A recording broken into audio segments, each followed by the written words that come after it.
What is up? Happy snow apocalypse or ice apocalypse. There's no snow, but it's freezing and the whole Houston world is completely shut down today because we can't handle this cold. Berto, how are you, Yeah, brother? I'm doing good, man. Staying warm. I did a polar plunge this morning in our pool. Whenever the temperature drops below 35 degrees, my wife's, you got to go jump in the pool. So, jumped in the pool for a little over a minute. It was about 40 degrees. The water was about 40 degrees. It was good though. Okay, Um, sell us. You get 60 seconds. Sell us on the benefits of doing this because I am not there. I've done the cold showers and the 5 minute cold showers, and I just can't wait to get it over with. I will tell you, if you do it consistently, it's more about the like building mental grit and toughness, Oh, okay. like doing hard things consistently. Mhm. If you can do that consistently, like I do this thing like once a year, it's not like every day or every other day. But I know there's some other neurological benefits, to kind of shocking your system that way as well. The physiological stuff, I'm not, I don't, I know that some people don't recommend getting into like a polar plunge like after your workout because it kind of uh, maybe offsets some of the things that you're trying to do with your muscles as far as rebuilding and things like that. Mm, So, but I think it's more of like the mental grit and mental right. toughness that you build by, that 5 minute shower you're saying that you couldn't wait to get out of, Yeah. right? If you did that 3 or 4 times a day or a week or did it every single day, you become more resilient, I think, mentally. Yeah. No, Yeah. I think there's a lot of truth to that. Sometimes there's just a benefit of just doing hard things. Yes. Like I tell my son every time he complains that something's hard, I ask him, "Is it going to get easier?" And we all know the answer to that. It does not get easier. Things are not going to get easier. But No. if you're on the call today, maybe today you're going to get better. Hopefully, we can provide some content and some education that will help you get a little bit better at what you're trying to do and help you reach your goals. Albert, I don't know about you, but hanging out with you and Hal and some of the other people that joined this call, I feel like I'm getting better just by being here, just by being around you guys. Definitely. I mean, I think every minute spent with people that push you to excel and to grow is and is a minute well invested, in my opinion. 100%, Yeah, 100%. And definitely. that's the key, man. That's one of the main keys. Iron sharpens irons. It's That's it. biblical. It's Yeah. biblical. So Yeah. It when sounds so cliche, but I mean, I think people just forget about it, and I think it's easy. I mean, we didn't mean for this to get into a mindset episode, but I think it's just easy for a lot of us to get complacent and to get a little bit lazy, especially, when the sun's not out shining and the weather's all great, oh, I'll take the day off or it's too yeah, cold or the weather's not good enough, but if you can train yourself to get out there and do the hard things when the environment or the situation isn't ideal, right? When it comes to actually do the hard thing that matters, that counts so much in your life, you're ready for it. that's right. That's right. And if we're not moving forward, if we're not growing, we're moving back. We're going backwards. Agreed. I think standing still is a direction, the wrong direction in my opinion. So here's a nugget for everybody. If you're taking notes, you can write this down. Most people do not fail because of lack of opportunity. Most of our failures is a result of a lack of clarity. Mhm. It's not because of a lack of opportunity, because we know the opportunity is there. And if there's an opportunity that you're not jumping on, I promise you somebody else is going to jump on it at some point. So the goal of this episode is to help us to tighten our clarity, and this is our final episode of the mindset series. We want to get more granular. We want to get more specific on what it is that we're trying to accomplish, get more clarity, and for that reason, we will be able to recognize that opportunity when it presents itself, right? Yes. Yeah. we can speed, right? I mean, that was one of the things that when you're clear about your what you're trying to do, whether what we're talking about today, which is real estate investing, or if it's exercise, or if it's diet, or if it's relationship, when you're clear, you have a crystal clear criteria, right? Yeah. Then you can move faster and with more confidence, Yeah. right? 100%. And understanding what to say no to also. Mhm. So buy box is just not these are the things I'm looking for. It's also these are the items that I'm avoiding that I'm going to say no. And some of those opportunities in the no box may actually make a lot of sense on paper, but you've already made your plan. You know you have clarity on what you're trying to do, and so sometimes a good yes will keep you from saying yes to a great yes when that yes comes through. So understanding what to say no to, and we got to say no more than we say yes in order to make this buy box work for us. So we're gonna break into this buy box. I don't know why we call it a buy box. Somebody was asking me. I remember the first time I heard buy box. Why do we call it that? Whenever I heard the term first, I like compared it to a checklist, right? Where you're checking boxes off a checklist.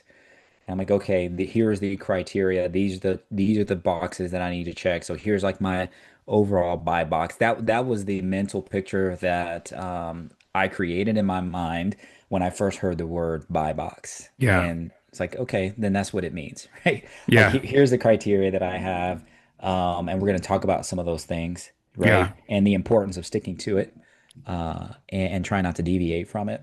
Right. Check. We'll kind of go with the pros and cons, like if that actually happens. That's right. That's good.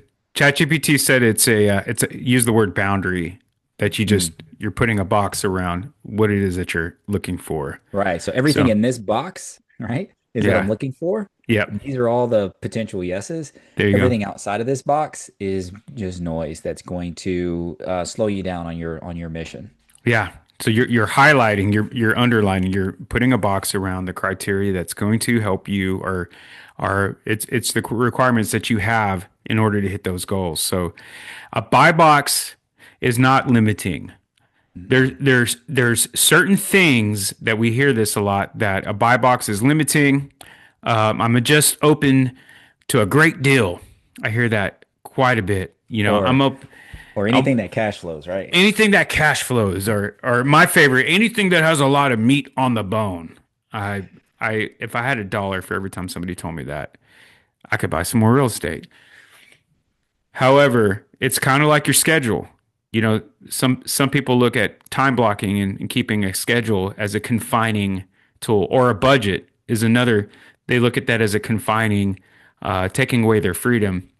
But we know, sitting on the other side of success, and like we were talking about earlier, surrounding ourselves with highly successful individuals, we know that is horse crap, complete horse crap. We know the the people with the most freedom are the ones that have the calendar. They stick to their time block.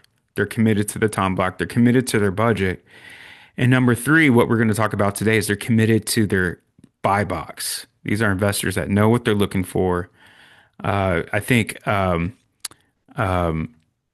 just blanked, but great investors, not even just real estate. I've heard many great investors say there's just certain things they're just not going to look at. They're not going to take into consideration, not because they're good, not because they're bad. It's just because it doesn't check the boxes for them. Right.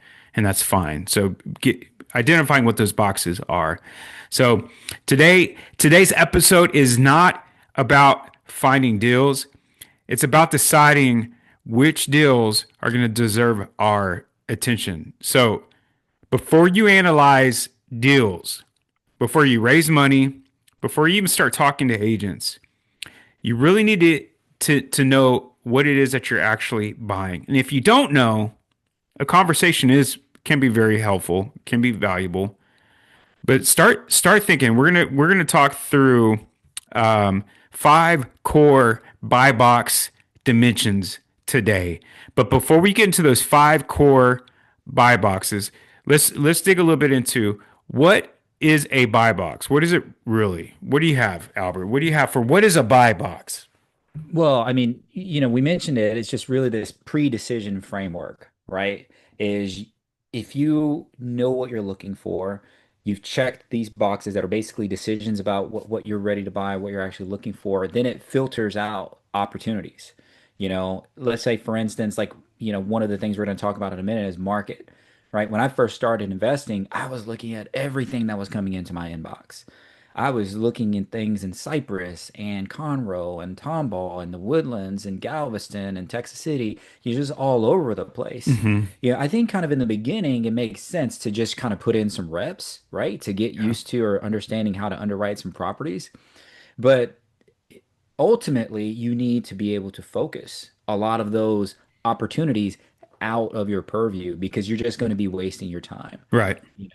And that's like one of the things that's important when you're looking for a real estate investment property, right? Is speed. How fast can you underwrite this property, get your ducks in a row, make an offer, and then close on that property, right? Move on into escrow, right? You can't do that if you don't really know what you're looking for. You Right. don't have this pre-decision framework, right?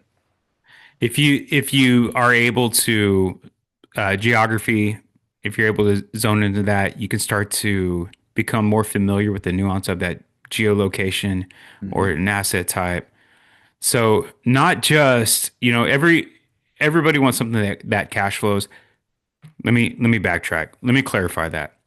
Not everybody needs a property to cash flow in order for it to be a good investment. Hmm. Now, I would probably assume, Albert, you can tell me if you agree, but I would probably suggest to most newer investors that you do want to your first couple of deals should cash flow. That's going to help you get traction and momentum, get going. But ultimately, I've seen some of the best investments, like raw land, for instance, that does not cash flow. You can't cash flow. I mean, it's really hard to cash flow raw land. However, sometimes this can be a 10x return over a few years. So there's ways to really get a good return on certain products that don't necessarily cash flow, but you got to make that decision. I would say in the I beginning, agree with that 100%, especially for new investors, right? Is getting a couple of properties, rental properties that are going to bring in some cash flow. I think ultimately most new investors kind of start on their journey with they have a 9 to 5 job and they have this dream, right? Or they have this mission to replace that job with cash flowing properties, right? I yeah, mean, I can't go pay my mortgage with my net worth statement, yeah, right? I need cash coming in to pay my mortgage that's right. on my home, right?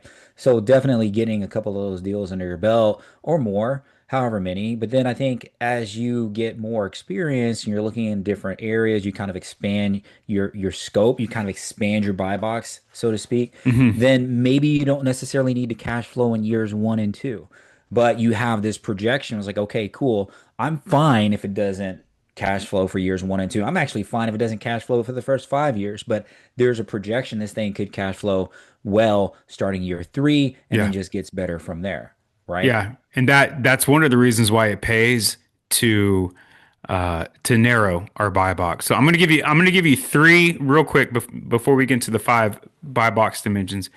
Three reasons why professional investors narrow. First one, speed.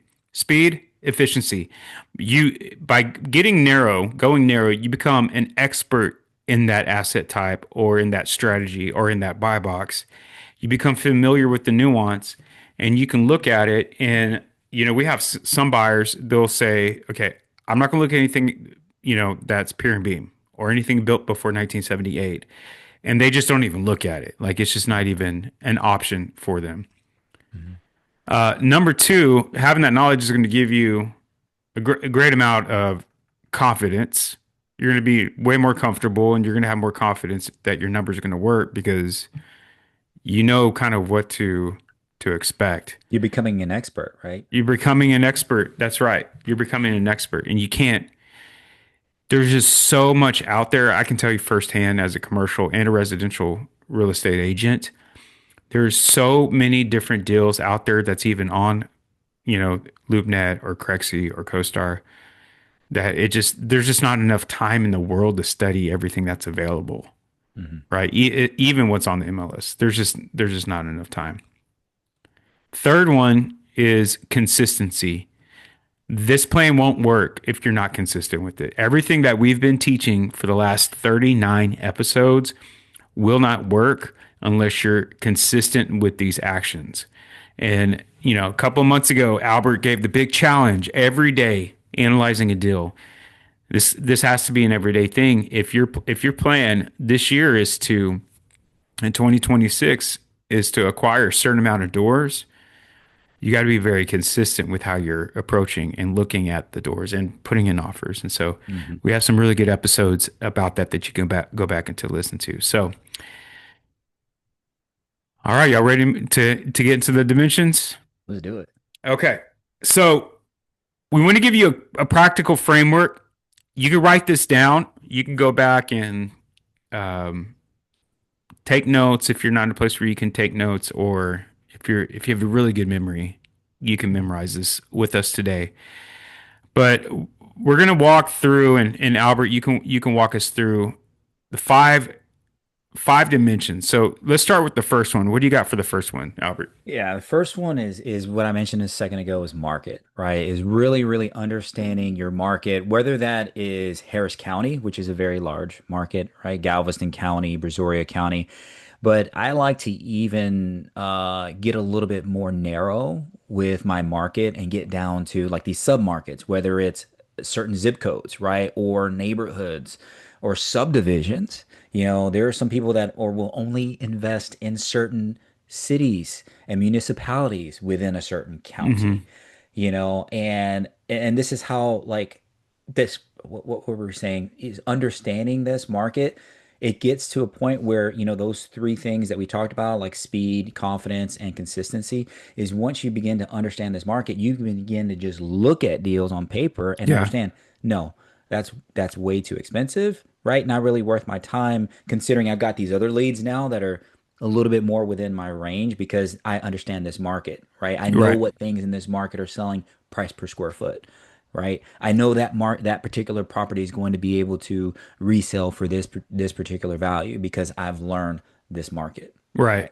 Exactly. And you can go very, very micro on this. There's probably 100 things to think about when it comes to criteria that affect the market and affect a certain property. Hmm. Taxes, there's always a lot of nuance when it comes to local taxes.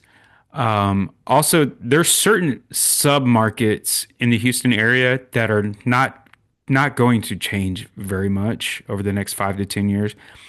But there are plenty of areas that are going under rapid change. I think of, like the Alvin market or the Dayton market, Anahuac even. Like there's certain outlying markets. If you understand those markets and what's affecting the growth patterns there, there's some investors that are very gifted when it comes to kind of speculating on what's going to happen based on what they know from the city, or maybe you're plugged into a certain chamber of commerce, and so you have a lot of inside information about a certain area. Another thing about market is regulations. You Hmm. may you may be looking at buying a house in Pasadena versus buying a house in LaPorte, and you may think that one market's just a little bit easier to work with. Sometimes with smaller municipalities, you can build it's easier to build relationships with key authorities, with the city inspectors and different people involved in the government. But on the other side, sometimes there's a lot of gray areas in how they approve things, and so getting to being in a small market can have its advantages. Sometimes the Hmm. small markets just don't have as many opportunities compared to the larger markets. So this is something that you can definitely tweak. You can definitely adjust as you go on. As you kind of find what works for you, you start to tweak it. What is the second one that we have as far as the buy box? So the first one's market, number one. Yeah. The second one is really asset type, and I like these the way we have them. We're going through these. Austin is for me.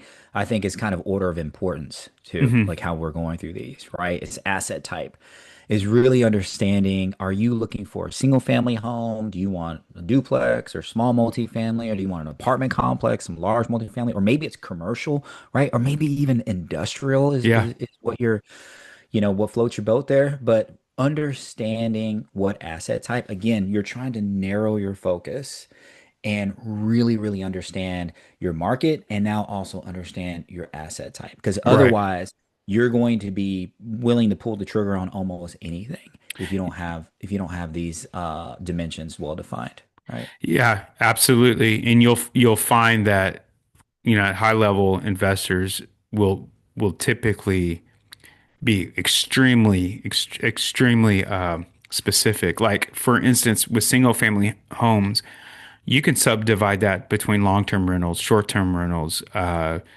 midterm. Mhm. Maybe your whole goal is to buy houses that appeal to traveling medical community. There's an entire market, entire strategy for Hmm. that. Maybe you're single family. We got Edric and Laura. They're really going hard after the tax auctions. So Hmm. maybe auctions, maybe expired listings, maybe we have clients, they have done all their deals through an agent on the MLS, and some will never buy, with an agent. So does one strategy work better than the other? No, but two of them together typically doesn't work as well as one of them by themselves, right? Hmm. Would you agree? Yeah. And so, yeah, multifamily, we got some guys that are converting. They're focusing on buying multifamily and converting them to independent living for seniors. Okay. And I said, and I met with them and I asked them, okay, why independent? And so they had a whole reason why they were not focused on assisted living. They were focused on independent living versus assisted, and it Gotcha. was converting multifamilies to. So that's a very specific strategy, and when you can get real specific on that, like you're not, that really reduces the competition and Hmm. opens. I met an agent. This is very interesting. Um, she wasn't a real estate agent. She was a business broker, which I think business brokers are some of the most special people in this industry, and they don't get a lot of attention. And I asked her, I'm like, what do you have a specialization? And she was very, very quick to tell me, I'm a business broker and I specialize in brokering small to mid-size boutique fitness centers. Mm. I'm like, Interesting. I don't think you can get more granular than that. Oh yeah. So that's a very specific, like buying businesses. Another one that we didn't put on here is buying notes. There's some people that make all their money buying notes. It could be on a single family house, and Yeah. people are selling notes. So, what do we have on the third one? The third one now is okay, well, how much can I afford, right? Is your acquisition costs. And as an investor, if you're looking for something that's in distress, it's not just the acquisition of the property that's part of this cost, but it's also my renovation costs, Yeah. And typically for properties that you're going to buy in distress, you're probably not going to be able to get conventional financing for that. So now you have to think of two ways to finance this. How can I Yeah. get some short-term financing, right, to fix up the property? And then what are my long-term financing options too? So wrapping that all together, you kind of figure out, okay, what can I afford, right? You're getting Hmm. pre-approvals from, let's say, a hard money lender, right, on the acquisition, and you're probably going to go ahead and get pre-approvals on your refinance options, right, to kind of understand, okay, how much money do I need in the bank? Do I need reserves? How much do I need to get started on this thing, right? So understanding that ahead of time is crucial, especially if you're working with an agent. Usually agents, right, are going to want to see some type of pre-approval, make sure you're a qualified buyer and you're not just kind of wasting their time going to look at these Yep. properties that you can't even purchase or write offers on. So having that price range, I used to be in this mindset of I'll buy anything in this area if it's 70% minus repairs, I'll buy it, Okay. right? And what that it didn't get me into trouble, but I spent a lot of time looking at deals that had just really small margins, because I was like, well, if it fits 70%, but now my holding costs are a lot higher because I'm looking at this $800,000 property, right? So my holding costs can get out of control if you're not paying attention to those Yeah. things when you're underwriting. So having a clear and well-defined price range based off of your current financial position is very important. Yeah, absolutely. And it's going to help you to avoid um, any type of surprises. You mentioned renovation and Mhm. renovation tolerance. You know, there are some investors that are going into Galveston and all they're focusing are like historical properties. God Mhm. bless those guys. Some of those guys are making a killing, like the biggest returns on flipping houses by doing that. Yeah. But they understand asbestos. They understand, you know, historical and certain regulations that apply only to those types of properties. That's not for everyone, but if you understand that really well, you can do extremely well. Most people, I don't think, have any business buying anything that's more than 50 to 100 years old. And there's a lot of that in Galveston, just because there's so many. I mean, Albert, you know, you've done some of the older I properties. I own properties that are over 120 years old, 150, Yeah, 140 years old. what are some, just humor me a bit with some of these historical, because we do have some listings in Galveston with historical properties. What are some of the surprises, the biggest surprises that investors may encounter when buying some of these historic properties? Well, I will tell you, like our investment experience have been, yes, the properties are over 100 years old, but none of them were in historical districts. So, right, we can go back to market. If you're interested in Galveston, you have to know where the historical districts are outlined, because what you don't want to do is go buy a property thinking you're just going to flip this and do what you want, and come to find out it's actually in a historical district Hmm. after you've closed. And now you are constrained by the type of lumber you can use. The front, usually it's the front aesthetic of the property. You can't really change it. Some of them require picket fences as opposed to, your larger, newer style Right. pickets, right? They want like something that looks more aesthetically within the era. So that is some things that the historical district will force you to do. And that was just based off of research when we were looking at specific properties in historical districts. We didn't really want to go through all that. So the properties that I was telling you about that we own, they're outside of these historical districts. Now, obviously, there are other issues that come up when you're working with a house that's over 100 years old, right? Specifically wood rot, termite damage. Everything in Galveston's in a flood zone. So you're going to have foundation issues, and you're going to continue to have foundation issues even after you've leveled these pier and beam houses, right? Yeah. That are so old. It's going to continue to move. So then you have adjustments that you have to make every 3 or 4 years, and that's just something, if you know that's what your expectations are and you're okay with it, Hmm. boom, you go do it, right? Otherwise, you're going to be surprised. You're going to have these expenses that are going to come up later, throughout the property as long as you hold it. And sometimes that can just kill your cash flow that you've accumulated over the last few years, because now you have to have the foundation readjusted. So Yeah. find a good foundation company if you're investing in a flood zone. Absolutely. Yeah. Very good. Very good. So number one, market. Number two, asset type. Number three, price range, budget. What do Yeah. we have for number four?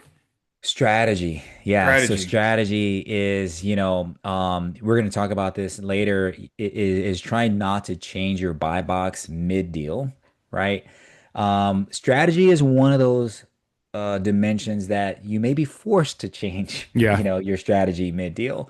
And what I mean by that is you may go into a particular property with the plan to flip this. Hey, I'm going to flip this. I'm going to make my 15-20% return on this, and it's going to be great. And then the market says otherwise, right? The Hmm. market will dictate kind of what you can do. Let's say your renovation takes too long, or interest rates just shoot up. And that's kind of what happened in 2022, is interest rates just went up so quickly and just really caught a lot of people holding the bag, right? Well, they Yeah. plan to flip, but now nobody wants to buy that property because they can't afford it anymore. Right. So you've got strategies like flipping, right? You want to just, or buy and hold. You want to buy a property, maybe it's turnkey, right? It's already stabilized, maybe even has a renter that's been in there for a little bit. All right, cool, I'm gonna buy and hold. Or you want to burr the property. So Hmm. burring is when you're buying those distressed properties, you want to renovate it. It is a buy and hold. You want to rent it out and then refinance it, try to get as much of your cash that you have in it, try to get that back out, and then repeat, right? So, and then what we talked about before just a second ago is that you might have a hybrid strategy, right? Hmm. Where you're coming in, you're going to buy a distressed property with the intent to flip it, but it turns into a burr Yeah. because you can't. You can't sell it for your expected profit. Hey, fine. I'm going to hold on to this until the market stabilizes, Yeah. right? And we've done that. Like we have some properties in Galveston that we do have plans to sell eventually, right? But right now we're just kind of riding it out. I think you made a great point. It's in the strategy quadrant or the strategy section of what we're talking about. Whether you're plan A, everybody should have a plan A and a plan B here. A lot of people plan A is to flip, just like you said. Sometimes it doesn't work out. Depending on what the market does, we do need to be able to pivot. That's why I think it's important to understand these different strategies. So, whether you're going to end up buying and holding, you do want, even if your primary objective is to flip, you're 100% correct. You need to be prepared on the financing side to pivot to a longer term strategy because Mhm. you don't want to be stuck with a hard money loan and then end up not being able to sell it for what you planned on selling it. So that's a really Mhm. good way to kind of protect yourself. If you end up stuck with a hard money loan at 12 or 13%, Mhm. that becomes those holding costs become very expensive over Oh yeah. time. Oh yeah. For 60 to 90 days, it's bearable. You can still make a lot of money. Mhm. Those types of loans are not designed for long-term They're holding. really like in and out within 6, maybe 7 months, like just in and out, like let's go, right? Yeah. I mean, although they are increasing their terms like 12 months, you can put it in your underwriting. Maybe your margin will support a 12-month term, but obviously you just want to get in and out because you're right. Those interest payments can really just eat your lunch and Yeah. just wear your margin very thin. 100%. So, yeah, being clear on your strategy, are you going to buy and hold or are you going to flip it? And then also understanding your financing strategies. Are you going to Right. go in conventional? Some people are have more money than time. Some people have more time than money. That has to be taken in consideration when it comes to these strategies because, for instance, if you're in a field like law or you're in the medical field, you're probably going to have more money in less time. And so having something that's turnkey, we use that term a lot, turnkey investment, something that you can buy that's going to cash flow right away. Are you using conventional financing? Are you using hard money? Are you buying in cash? Are you using private money from, your uncle? Whatever. You Mhm. need to have clarity about that. Don't you what you the whole point of this section is don't wait until you find a good deal and then try to figure out how you can take the deal down. You have Yeah. some options ready to go before Right. that deal comes. Yeah. And number five, Albert. Yeah, so the last one is really your risk profile, right? And what we mean by that is there are some deals that would be considered riskier than others, right? I mean, I think if you're looking at a property that is what we would consider stabilized, meaning there's really no renovations needed, you probably already have a renter in place, right? Or maybe it's a subject to deal, just kind of taking over that low interest mortgage, whatever that might be, right? The risk might be lower for that type of property, and the return might also be Hmm. lower because that's kind of typically how it works. Or maybe you have the risk tolerance of someone that can take on a full gut remodel, right? Or Yeah. rehab, right? Where you're replacing everything, roof, siding, windows, electrical, plumbing, HVAC, right? All of those things. And maybe you're adding square footage too, right? So it's a much riskier investment because there's so many more moving parts and unknowns, but you've got a larger margin there potentially, right? And really understanding the market, you really have to understand like that first dimension when you're doing things like that, when your risk on your profile is higher, right? And maybe we're talking about vacancy, right? Maybe you're Hmm. in an area that is, high demand for rentals. And these are all things that you can look for ahead of time, but maybe you don't necessarily need somebody in there. Maybe you can tolerate a 15 or 20% vacancy. Yeah. Most investors I know, they're kind of looking for 10% or less, Yeah. right? They're trying to turn these properties over within a day or two if they have a renter move out, right? To just have, they don't want to take a month or two to get a new renter moved Hmm. in, And then right? there's those investors that go buy the multifamily and then just vacate the entire building and completely rehab it because Most people are not in that position, but that's some strategies that seem to Yeah. work for certain people, and Yeah, that's for that's sure. higher risk. And that ties into, right, the more risk you're willing to accept, then it makes more sense is having your capital reserves, right? Having your Hmm. reserves at a much higher level because now you're making those interest payments on a vacant property, or Yeah. maybe you get it refinanced and you haven't had it for multifamily, you haven't rented it the entire thing out, right? That could have an impact on your financing strategy if your long-term lender is now looking at your current occupancy, and if you've only 80% full, that Hmm. might have an impact on your appraisal and things like that, right? So, but having capital reserves to maybe cover those differences so you can get, that particular value that you need because you want your particular mortgage payment at a certain level, right? To kind Right. of help with your underwriting. So, all of those things are very important when you're trying to determine your risk profile. And there's a spectrum, right, of how much risk you're willing to accept and how much you're not willing to accept. Yeah. Amen. Amen. So five buy boxes, five core buy box dimensions. We'll run through these just real quick. So number one, know your market. Hmm. Number two, focus on a specific asset type. Hmm. Um, you can always have like plan A, plan B, but like start with your primary first. Number three is price range. Where's this money coming from and how much do you have? And get clarity on that as well. Don't forget Hmm. your renovation tolerance when it comes to your price range. Um, and then what strategies are you buying? Are you holding? Are you burring? Are you doing short term, long term? What type of financing strategies, again. And then you take all those first four criteria, and the more strategic you can get with those four, your risk profile, number five, the risk profile, Hmm. you're the more information you have about what you're doing, the lower your risk is going to be. Right. You can hedge your risk with information, Right. Right. And we right? talked about having this buy box being liberating, right? And not being constraining. And it's really having these dimensions well defined. It's if the deal doesn't fit one of these five, right, into these dimensions, then Yeah. it's not a deal that I need to look at. And that is so liberating. So you're not spending so much time thinking you have to look at every single deal, right? So that's what I like about it. Yeah, very good. And then you may find that you got your buy box all tied together and you go 3 months looking every day, you don't find anything. That's a sign that you need to make an adjustment. Make some adjustments. Or or you open up this buy box and then you're getting 20 emails a day. You may need to Hmm. tighten your buy box there. So this is meant to be tweaked, but put this in writing, write this on the tablet of your heart. Get an idea of what it is that fits who you are. And some of these strategies are just based on personality. There's Hmm. some of us investors that we don't want to hold on to anything. Some of us just want to just get in, get our hands dirty, fix it up, and sell it, make a profit, and move on to the Right? Or next some one. of us investors jump out of the plane and pack the parachute on the way down. Yeah. Well, yeah, they're not listening to this show, I promise you. So, let's cover the numbers that matter. So, if you have this is not the end all to be all. At the end of the day, the math has to math. The Right. math has to math.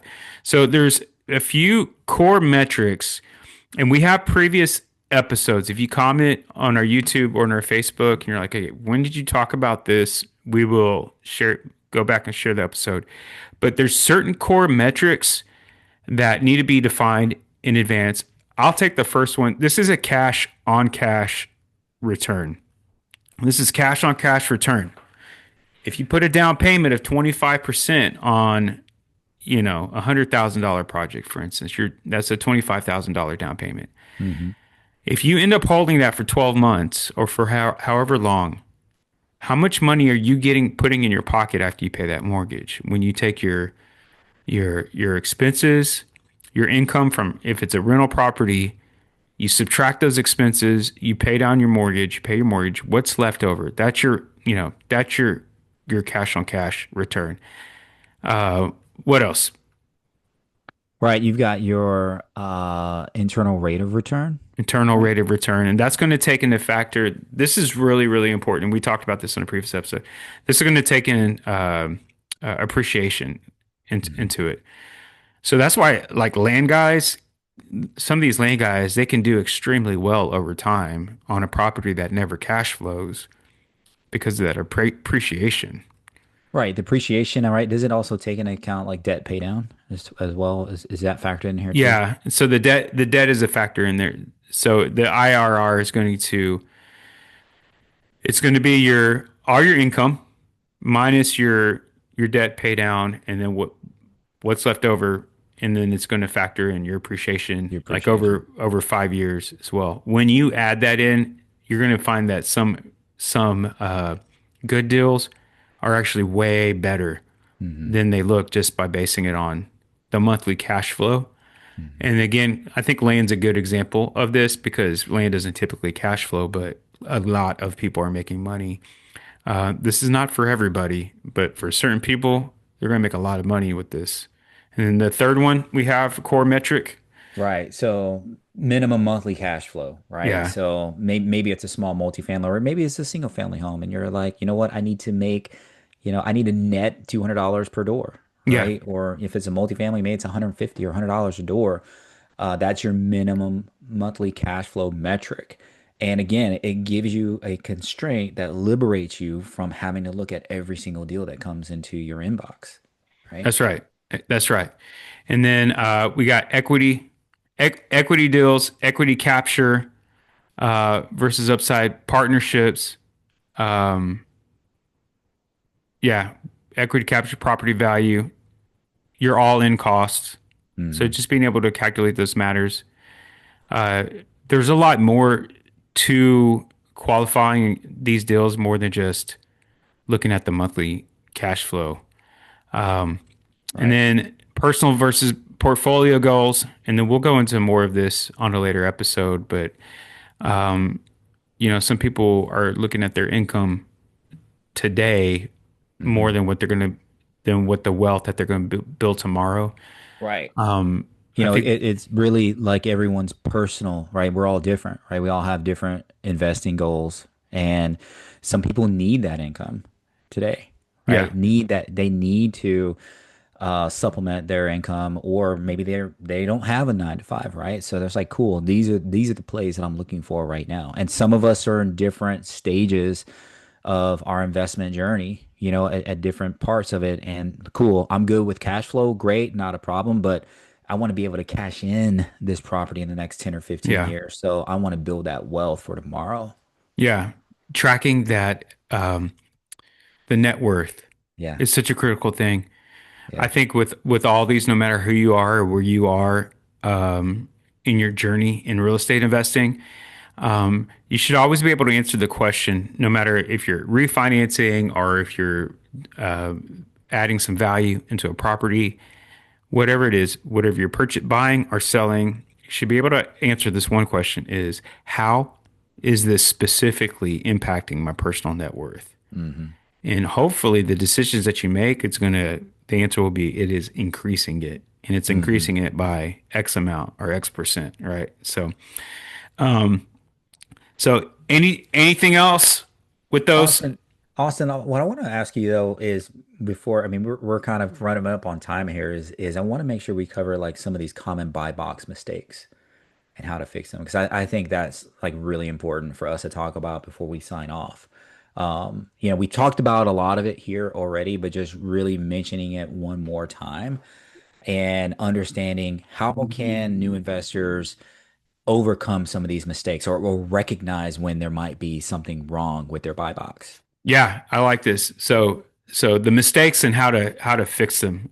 So first one we have is maybe your buy box is too broad. So what would you suggest for somebody, or how would you know that somebody's buy box is too broad, first of all? Right. You mentioned it just a minute ago is you're getting too many deals into your inbox. Hmm. I mean, that's one piece of evidence. But the other thing too is like mentally feeling overwhelmed by the number of deals, right? Because that number of deals is relative, right? There may Hmm. be someone who has a ton of time and they can underwrite 100 deals a day, right? Yeah. That's not a big deal, right? But someone who might be limited in time, they might find it difficult to underwrite 10 deals a day, Yeah. right? So how can they finesse this buy box, right, to make it a little bit more succinct, right? And laser focus to, okay, I need to be underwriting three good deals per day. Yeah. 100%. Excellent. Mhm. I've seen this one, a buy box copied from somebody else. Yeah, that happens often. How would you fix that? Or what kind of issues would that cause? Well, when we're talking to our students, 'cause I can give you some good examples. We're talking to our students and we present specific buy boxes or criteria in our educational material that we give our students. And we're saying, hey, here's an example. This is where a lot of people in our group are actually investing. We may have investors in our group, though, that live an hour outside of those areas. And Hmm. for them, they may say, you know what, I like that, but I'd rather look for something where I can get to it in 30 minutes or 45 minutes, because they have a 9 to 5 job that's near their home and they want to be able to drive by the property, right? So that's when you tell yourself, I don't necessarily need that from someone else. Or you have another investor that's bringing another investor, under their wing, for instance. That experienced investor may have a different buy box than the new investor. Right. Yep. Absolutely. Number three, we got the third common buy box mistake is changing criteria. You mentioned this earlier. You've must have seen this, um, or maybe you're guilty of it too. Um, I kind of am, honestly. Changing criteria mid deal. Have you seen this, and how does this look? Yes, I mean, I think you don't want to do it just for the sake of doing it, right? Is maybe you have a deal and it made sense to begin with. It was a flip, for instance. Sometimes you're forced to change your criteria Yeah. mid-deal. But you don't want to just willy-nilly go change your criteria Hmm. mid-deal. So I've seen that happen before too, where people get into deals and they're saying, "Well, I need to cash flow $200, or I need to cash Yeah. flow $100." Right? And then halfway through the deal, they're saying, "Well, you know what? No, this only a deal if I can cash flow $400 per door." Right? Yeah. Okay, well, what are you going to do with that deal now? Right. Now that you've already closed on it, you're working on it, you're trying to stabilize it, you're doing these things, right? So you want to be able to make decisions quickly, but you don't want to flip-flop Yeah. between decisions on your properties, right? Flip-flopping it's a result of a lack of clarity, and this will cause chaos, not just for you, but for everybody who's involved in this deal. Right. Right. Fourth common buy box mistakes, letting emotion override the rules. Yeah, very, very common, especially for new investors, Austin, is people, they're so excited. Their adrenaline is pumping when they get an offer that's accepted on a property. And right, that you get an option period for a reason, right? You want to go there and just really, really fine tune your numbers with your contractors. And, you want to look at the title commitment, make sure there's no deed restrictions. But they're so caught up in getting their first offer accepted that they're afraid to terminate, right? Right. I mean, and terminating within the option period that gives them their earnest money back.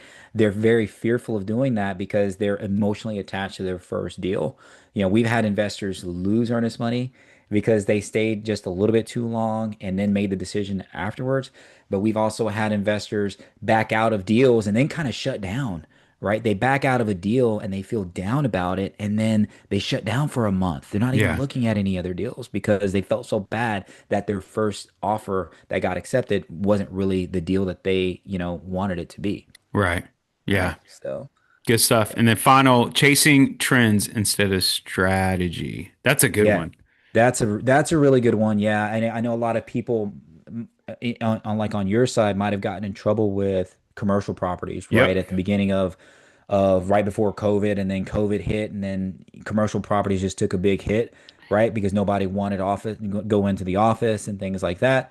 I've seen it happen with Airbnb in certain markets where people are chasing a trend instead of an actual business strategy, right? Everybody else is doing it, everybody else is making money. I can go just throw something on the wall and I'm going to Yeah. make money too, right? So really understanding long-term strategies, especially having, again, you have your strategy and it's clear and it's focused, but that's plan A, right? Yeah. What's plan B if that strategy no longer works? Albert, this last one I think uh was very common 2021, 2022. I think a lot of investors went on shopping sprees because they were able to pull these deals down. And now the notes do. And people, Mm, the values yeah. values were going up so quickly. It was kind of like Bitcoin was back in like 2019. It was going up so quickly. Everybody was just trying to jump on and Yeah. and for the ride, just to ride it to the top. And, it wasn't a train going from point A to point B. It's a roller coaster that's going up and down in a circle. Yeah. And now the roller coaster's at a low point right now. So My stomach couldn't handle it. I yeah. sold out at 110, 115. I was like, I'm good. I'm good. You I'm did good. you I'm did just well. tired of it. Yeah. So this is to tell you a missed deal. It's not a failure to miss a deal, but a bad deal. That's a Yeah. failure. So This will help you look over and just bypass those bad deals, hopefully. we want to just provide you some guidelines, a framework to help you just improve your clarity as you're going out and hitting those big goals this year. Don't forget to keep track of your goals. Keep that 411 or whatever tracking system you have and keep it where you can see it, write it down. And then just create that rhythm of looking for deals, the rhythm of writing offers. And yeah, so our next episode, we're going to be switching next month. This is not going to be boring, first of all. We're going to be talking about tax strategy and business setup. We're going to be Ooh. looking at why real estate is such a tax favored asset class. This is one of the most powerful reasons to invest in real estate right now is just these Yeah. tax benefits. So make sure you tune in next week. Make sure you like us on Facebook. You can find me. I am Austin from Houston. Alberto Medellin is all over everywhere on the social media. He is always providing encouragement and value. And then on YouTube, look up Austin from Houston on YouTube. Our show is on there, and then the REI 101 podcast is on Spotify, Apple Music, Apple Podcasts. Awesome. Like, subscribe, leave comments, harass us, ask questions. We love it. All right, brother. Appreciate you, my friend. All right, man. Good Thanks seeing you, for brother. being on the call, everyone. Have a wonderful Frozen Monday. Let's Bye. go.